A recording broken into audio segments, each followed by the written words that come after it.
Hello అండి. నమస్తే అండి. చెప్పండి. ఇప్పుడు థియేటర్‌లో మూవీస్ వస్తున్నాయి గదా! అవును.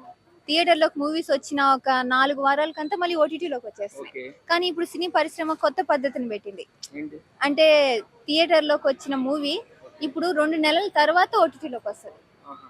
సో, దాని మీద మీరేమంటారు? అంటే చాలా లేట్ అయితుందంటున్నారా? చాలా తొందరగా అయితుందంటున్నారా? లేట్‌గా ఓటీటీలోకొస్తుందంటున్నారు. ఓకే. అంటే కొంతమంది ఎట్లాగో 4 వారాలుంటే ఓటీటీలోకొస్తదని చాలా మంది సినిమా థియేటర్‌లకు పోవట్లేదు. ఇది సో, ఆ ఈ పద్ధతి పద్ధతి బావుంది ఒక రకంగా. ఇప్పుడేందంటే సినిమా ప్రియులుంటారు. ఇప్పుడు సినిమా టాకీస్‌లో పోతే థ్రిల్లు, ఆ సౌండ్ బావుంటదండి.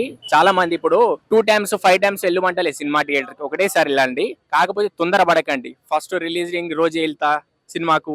ఎళ్లి సినిమా చూసేస్తా. ఫస్ట్ రిలీజింగ్ డే ఎళ్తే మన 5000 ఇస్తారా మీకు ఆఫరు? 10,000 ఇస్తారా? ఎవ్వరు ఇవ్వరు కదా! ఒక 3, 4 డేస్ తర్వాత ఎళ్ళండి. అట్లా ఎళ్ళడం వల్ల ఒక ఫ్యామిలీ చనిపోయింది మొన్న రీసెంట్‌గా. చూసారు కదా! కాకపోతే సినిమా పరిశ్రమ వాళ్ళు కూడా కొంచెం టికెట్ రేట్స్‌లను తక్కువ చేయాలి.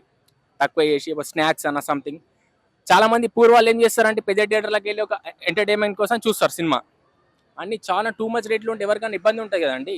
అలా అని ఇప్పుడు ఇండస్ట్రీలో ఎక్కువ రెమ్యూనరేషన్ ఎవరు తీసుకుంటారు? సెలబ్రిటీస్. హీరో తీసుకుంటాడు ఒక 200,00,00,000, 300,00,00,000.